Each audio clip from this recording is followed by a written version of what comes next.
সবাই বলে ঘরের একটা কর্নার নাকি নিজের মতো হওয়া খুব প্রয়োজন। নিজের মতো গোছানো বাগানো থাকবে, নিজের পছন্দসই হবে, যেখানে বসে বই পড়া বা গান শোনা বা এক কাপ চা হাতে নিয়ে চিল করতে পারবে।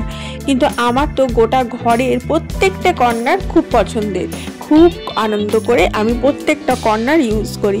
কারণ হচ্ছে এই ঘরের প্রত্যেকটা কর্নার আমি নিজের হাতে সুন্দর করে গুছিয়েছি, তাই প্রত্যেকটা কর্নারই আমার কাছে খুব খুব আপন।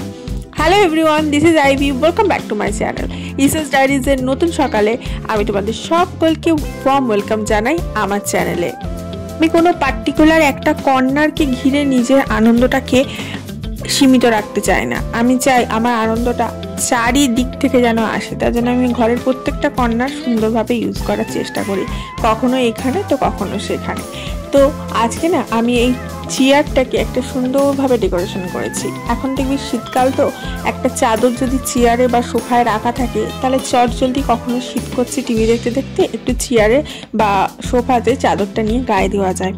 বা কখনো হয় যে ঘুম থেকে উঠে এলাম, নিয়ে তারপরে একটু ঝিমুনি হচ্ছে, তখন চাদরটা গায়ে দিলাম।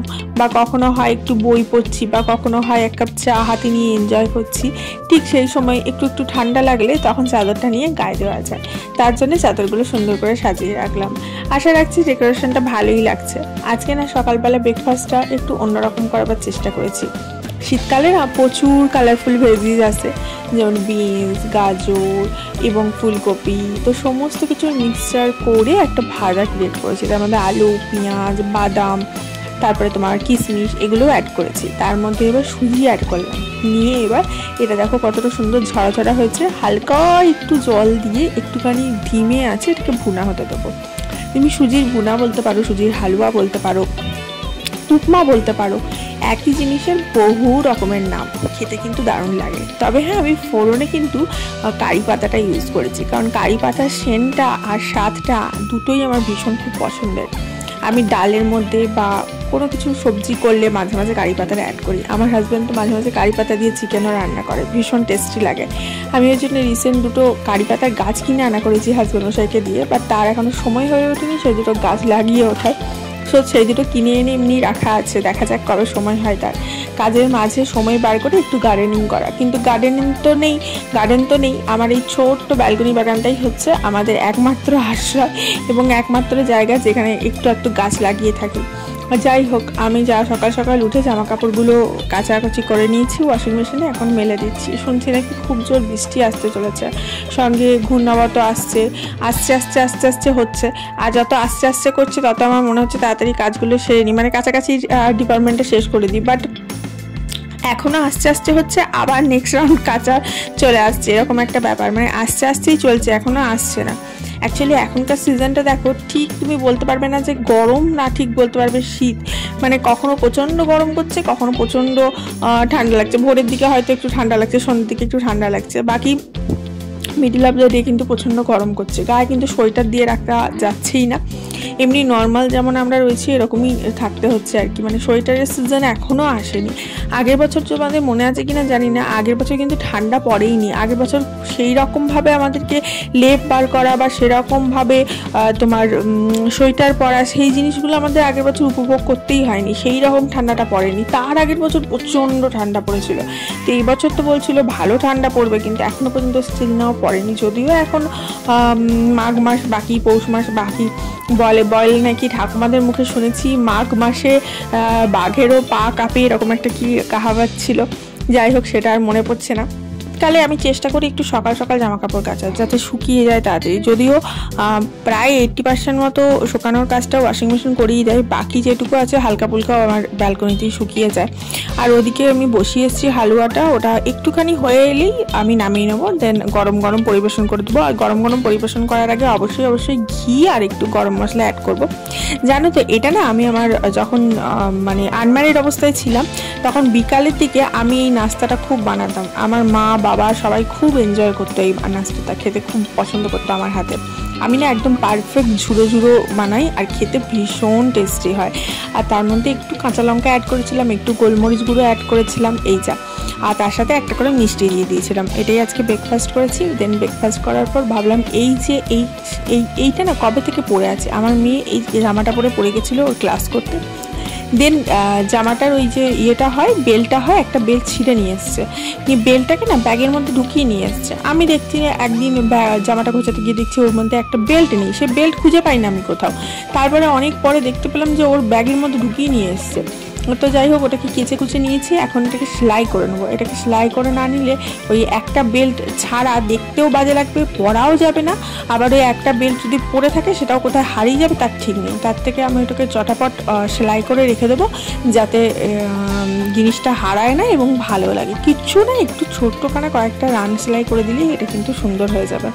এরকম ছোটোখাটো সেলাইগুলো ঘরে আমি হাতেই করি, যেগুলো দেখি অনেক বড় বা এসেন্সিয়াল, যেগুলো ধরো একটুখানি বেশি টাইট সেলাইয়ের প্রয়োজন, মানে যাতে খুলে না যায় এরকম সেলাইয়ের প্রয়োজন, বা যেগুলোতে বেশি প্রেশার পড়ে সেই রকম জায়গায় সেলাইগুলো আমি মেশিনে ইউজ করি। নাহলে মেশিনে খুব একটা বসা হয় না, আমি হাতেই করে নিই। হাতে করাতে সুবিধা কী বলো তো, আমি কোনো কাজ করলাম, এই করতে করতে এদিকে করা হয়ে গেলো। আর মেশিনে বসলে না তখন মনে হয় এটা সেলাই করি সেটা সেলাই করি, অনেকগুলো একসাথে জমে যায় এবং অনেকগুলো সেলাই একসাথে করতে করতে অনেকটা সময় চলে যায়। যাই হোক, এদিকে আমি রান্না বসিয়ে দিয়েছি আর এদিকে সেলাইটা করছি। ঘরে দেখলাম ফ্রিজ খুলে যে 3 পিসি মাছ পড়ে রয়েছে, একটা পেটি পড়ে রয়েছে, একটা গাদা পড়ে রয়েছে আর একটা লেজের অর্ধেক পড়ে রয়েছে। তো ভাবলাম এটাকে একটুখানি ঝাল করে নিই, সেই কাতলা মাছের ঝাল হয় না, পেঁয়াজ দিয়ে, ধনে পাতা দিয়ে, টমেটো দিয়ে, বেশ গাঢ় গাঢ়।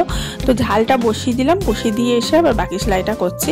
অ্যান্ড কাতলা মাছের কালিয়াটাই বেশি ভালো লাগে খেতে, ঝালটা খুব একটা ভালো লাগে না। বাট আমার কাছে সর্ষে বাটা ছিল, অ্যান্ড হাজব্যান্ড মশাই খেতে প্রচুর পছন্দ করেন ঝালটা, ও অতটা কালিয়া বা ঝোল পছন্দ করে না। বাট আমার সামহাও কালিয়া বা ঝোলটা খুব ভালো লাগে, ঝালটা খুব একটা ভালো লাগে না।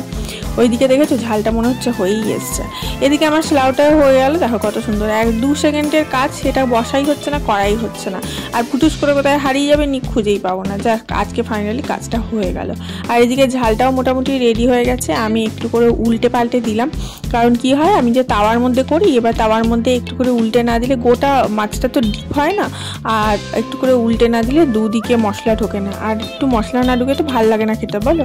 তো যাই হোক, এটা ঢাকনা দিয়ে খানিকক্ষণ ফোটাবো, নিয়ে ফুটে ফুটে ফুটে ফুটে একটু মরলে, একটু থকথকে হলে তখন নামিয়ে দেবো গরম মশলা গুঁড়ো দিয়ে। কি হয়, আমার ঠাকুমা বলে যে ধিমে আছে মাছকে নাকি, মাছ বা ডিমের কারিকে ফোটালে নাকি খুব টেস্ট বাড়ে। আমারও সেটা মনে হয়, সামাও আমি জানি না কেন, বাট খুব ভালো মনে হয়। আর আমি না বড় গ্যাসের ওভেনটা ইউজ করি না, ছোটো ওভেনটাতেই সব রান্না করি। তো ওটা ধিমে আছে ফুটছে, এদিকে আমি সোফাটা একটু বাগিয়ে নিই। কী হয়, ঘরে ছোটো বাচ্চা থাকলে না, তুমি যতই জায়গা বাগাও, গোছাও, সুন্দর পরিপাটি করে রাখো না, সেটা 2 সেকেন্ডের মধ্যে খারাপ হয়েই যাবে। তারপরে তুমি আবার বাগাবে, আবার খারাপ হবে, এটা রিপিটেডলি চলতেই থাকে। তো সেরকমই আমার ঘরের অবস্থা। সোফাটা সকালবেলায় আমি ঝাড়াঝুড়ি করে পরিষ্কার পরিচ্ছন্ন করে রেখেছিলাম, কিন্তু আমি বসলাম, তারপরে আমার মেয়ে বসে এদিক ওদিক করে তো অবস্থা খারাপ করে দিয়েছিল। তারপরে আমি আরেকটু গুছিয়ে বাগিয়ে ব্যবস্থা করে দিলাম, কারণ কী হয় না, ঘরের মধ্যে কেউ ঢুকলেই না সোফা, চেয়ার এগুলোই ফার্স্টে চোখ পড়ে, আর এগুলো যদি একটু বাগানা গোছানো না থাকে একদম ভালো লাগে না। চলো লাঞ্চে দেখাই। লাঞ্চে না দেখো গুগলি ঝালটা পাঠিয়েছিল শাশুড়ি মা, আমার বরের গুগলি ঝালটা ভীষণ ফেভারিট। তার সাথে আমি বেগুন ভাজা করেছিলাম, আর দেখো মাছ ঝালটা করেছিলাম একদম গাঢ় গাঢ় কাতলা মাছের ঝাল, আর আলুর একটা সবজি করা হয়েছিল। এই দিয়ে আজকে লাঞ্চটা সারবো, তেমন কিছু নেই, এই সিম্পল লাঞ্চ দিয়ে খাওয়া হয়ে যাবে। ভেবেছিলাম একটু কারি মতো বা ডাল টাল কিছু করবো, তারপর দেখলাম শাশুড়ি মা যখন গুগলি আলতাটা দিলে ওইটা দিয়ে খাওয়া হয়ে যাবে, তো আর অন্য কিছু আমি করবার মানে আর কিছু গা করলাম না করতে আর কি। গুগলি ঝালটা আমি একদম ছোটোবেলায় খেতাম না, একদমই পছন্দ করতাম না, আমার গুগলি দেখলেই খুব বিরক্ত লাগতো। আর আমার ভাই ভীষণ পছন্দ করতো বলে আমার মা প্রায় দিনই গুগলি করতো। বাট গুগলি খাওয়া খুব ভালো, গুগলি চোখের জন্য ভীষণ ভীষণ ভালো। কোথায় কে কী নাম বলে আমি জানি না, বাট আমাদের এখানে আমরা গুগলি বলি। আমার হাজব্যান্ড খেতে খুব পছন্দ করে, আমার মেয়ে আবার একদমই পছন্দ করে না, ওর আবার টেস্টে আমার মতো খানিকটা। চলো লাঞ্চ করা হয়ে গেছে, এখন আমি একটা ছোট্ট কাজ করে নেবো। সেটা হচ্ছে আমার না অনেক দিন ধরে প্রচুর ইয়াররিং জমে আছে, ঠিক আছে, সব ঝরে ঝরে পড়ছে ইয়াররিংগুলো। ভাবছি ইয়াররিংয়ের একটা বক্স কিনে সুন্দর করে গুছিয়ে রাখবো। বাট এখন আমি বসেছি এই ইয়াররিংগুলোর মধ্যে যেগুলো আমার লাগবে সেগুলো রাখতে, আর যেগুলো আমার লাগবে না সেগুলো আমার মেয়েকে দিয়ে দেবো ওর খেলনা করার জন্য, মানে পুতুলের সাথে খেলবার জন্য। তো এখানের মধ্যে আমি ইয়াররিংয়ের কালেকশান তোমাদেরকে ঝটাপট দেখিয়ে দিলাম, মানে খুব ভালো করে নয়, ওই দূর থেকে যতটুকু দেখা যায় একটু দেখিয়ে দিলাম, কারণ আমার না প্রচুর ইয়াররিংস আছে। আমি না যেখানেই যাই কিছু না কিছু ইয়াররিংস কিনতে থাকি, আর আমার হাজব্যান্ডও কিছু না কিছু কিনে দেয়। এইটা ওর ঘড়ি, ওর ঘড়িটাকে শো করছে তোমাদেরকে, ওটা হচ্ছে ডিজিটাল ওয়াচ, আর টাচ করলেই হয়ে যায়, আমি একটু পরে দেখাচ্ছি। আগে ইয়াররিংসগুলো একটু বাগিয়ে নিই। মানে এত ধরনের ইয়াররিংস আছে, আমি কোনটা ছেড়ে কোনটা পরবো সেটা খুঁজে পাই না মাঝে মাঝে। বাট আমি কি করেছি, ইয়াররিংসগুলো একটা জায়গাতেই রেখেছি যেখানে শুধু ইয়াররিংস রয়েছে, এবং একটা জায়গাতে শুধু তোমার আমার নেকলেসগুলো রাখা আছে, সেটাতে শুধু নেকলেস রাখা আছে। একটা জায়গায় শুধু চুড়ি, তো সেখানে চুড়িই রাখা আছে। এইটা করলে না খুব সুবিধা হয় যে জিনিসগুলো খুঁজে পেতে, যখন সাজতে বসি তখন না জিনিসগুলো কোনটা নেবো না এটা খুঁজে পেতে সুবিধা হয়। যাই হোক, তোমরা কিন্তু ভিডিওটা একটা লাইক করো, কিন্তু তখন থেকে দেখছো লাইকটা না করে বুঝতে পারি না। লাইকটা করো ঝটাপট, ভিডিওটা টুক করে একটু শেয়ার করে দাও, আর ঝটাপট চ্যানেলটা সাবস্ক্রাইব করে নাও। তোমরা সাবস্ক্রাইব করছো না জানো তো, সাবস্ক্রাইব করো দেখিনি তাড়াতাড়ি। সাবস্ক্রাইব না করলে হারিয়ে যাবো কিন্তু, বুঝতে পারছো না। দেখবে ভিডিও দেখছো, কালকে আবার ভিডিও দেখবার জন্য তুমি চ্যানেলটা খুলবে সন্ধ্যায়, কিন্তু তারপরে দেখবে আমাকে আর খুঁজে পাচ্ছ না। কেন না, ইউটিউব হারিয়ে দেবে। তার জন্য তোমাকে কি করতে হবে, সাবস্ক্রাইব করে রাখতে হবে, বুঝেছো? কুটকামগুলো করতে না অনেক সময় লাগে, তার জন্য আমি চেষ্টা করি লাঞ্চের পরেই এগুলো করব। লাঞ্চের আগে আমি এইসবগুলো করবার চেষ্টা করি না, কারণ এগুলো নিয়ে বসলে না কখন যে সময় চলে যায় বুঝতে পারি না। তো আজকে আমার মেয়েও বসেছে আমার সাথে একটু হেল্প করতে, তো সে আর কি দেখে দিচ্ছে, মা এটা রাখবে, এটা রাখবো, ওটা রাখবে না, এটা আমাকে দাও, আমার পুতুলে, মানে ও যত না কাজ গুছিয়ে দেয় তার থেকে কাজ বাড়িয়ে দেয়। ও বলছে এটা দাও পুতুলকে আমি সাজাবো, ওটা দাও আমি পুতুলকে সাজাবো, সেটা দাও আমি পুতুলকে সাজাবো, সবই নিয়ে নিচ্ছে আর কি। আমি বললাম রাখ, সবগুলো নিস না, কিছু জিনিস তো আমি এখনও পড়ছি, যেগুলো একদমই পড়ি না সেগুলো দিয়ে দিচ্ছি, সেগুলো তুই নিয়ে নেন। যাই হোক, এখানে যে কানেরটা দেখাচ্ছিলাম না, এটা পুরী থেকে কিনেছিলাম, পুরো সাউথ ইন্ডিয়ান, মুম্বাই সেই গণেশ পুজোর সময় নাকের পরে না ওই রকম স্টাইলের কানের, কিন্তু ওটা নাকের নয়। যাই হোক, এখানে অনেক ধরনের কানের রয়েছে, তোমাদেরকে দেখালাম। কিছু আমি বাগিয়ে রাখলাম, কিছু প্যাঁচ হারিয়ে গেছিলো, সেগুলো সুন্দর করে ইনস্টল করে রাখলাম। যেগুলো আমি নেবো না রাখবো না সেগুলো ওকে দিয়ে দিলাম, সেগুলোর প্যাঁচগুলো এতে লাগিয়ে দিলাম, সুন্দর করে প্যাকেটের মধ্যে ঢুকিয়ে রাখলাম। অনেকগুলো পড়তে কী হয়, পরি খুলে রেখে দিই, প্যাকেটের মধ্যে ঢোকাতে ভুলে যায়, সেগুলো প্যাকেটের মধ্যে রাখলাম। এটা একটা নেকলেস পেলাম, দেখো, এটাও সেই পুরী থেকে কিনেছিলাম, খুব সফট নেকলেস, খুব সুন্দর দেখতে, বাট সামহাও পরা হয়ে ওঠে না। তো আমি দেখাচ্ছিলাম, এটা চুলে টুলে যে কোনো জায়গায় সুন্দরভাবে লাগানো যাবে, দেখেছো কি সুন্দর সফিস্টিকেটেড, কিন্তু পুরোটা স্টোন ওয়ার্ক করা, দারুণ দেখতে। যাই হোক, এগুলো সব গুছিয়ে রেখে দিলাম। ওটা এখানে ঢুকে গেছে, ওটা হাড়ের জায়গায় থাকার কথা কিন্তু কানের জায়গায় ঢুকে গেছে। যাই হোক, এগুলো সমস্ত ব্যবস্থা করে রাখলাম, বাট এই ছোট বক্সটার মধ্যে ধরছে না, আমাকে একটা বক্স কিনতেই হবে, যেমন করে হোক। যাই হোক, যখন হবে, এখন আপাতত এটার মধ্যে গুছিয়ে তুলে রাখি জিনিসগুলো, ফেলে রাখলে তো আর চলবে না।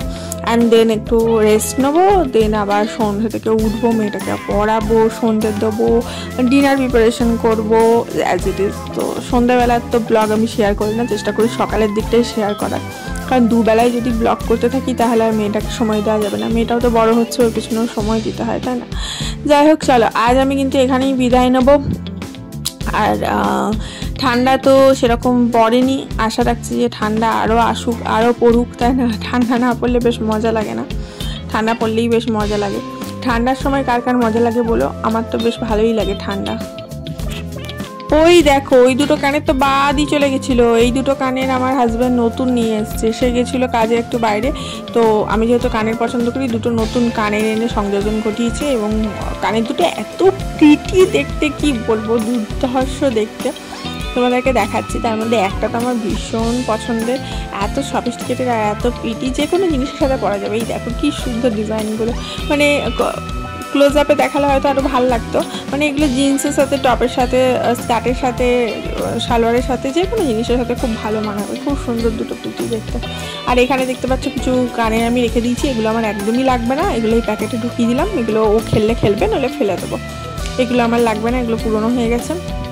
কি হয়, ইমিটেশন কানের তো কখনো কোয়ালিটি খারাপ থাকলে জং ধরে যায়, যেগুলো জং ধরে যায় সেগুলো আমি আর পরি না, ফেলে দিই। তো যাই হোক, এটা করে এগুলো আমার সব গোছানো হয়ে গেলে এবার এগুলো যথাস্থানে তুলে রাখবো। আর তোমাদেরকে না একটা জিনিস দেখাই, দাঁড়াও, এই আমার মেয়ের ওয়াচটা বলছিলাম না, এই দেখো ওয়াচটা, এটাকে জাস্ট টাচ করলেই এরকম চালু হয়ে যায়, মানে অন হয়ে যায়, আবার টাচ করলেই অফ হয়ে যায়, টাচ করলে ইয়েটা চেঞ্জ হয়ে যায়, টাচ করা ওয়াচ আর কি কেনা হয়েছিল। চলো আসি, দেখা হচ্ছে কালকে, লাভ ইউ, বাই।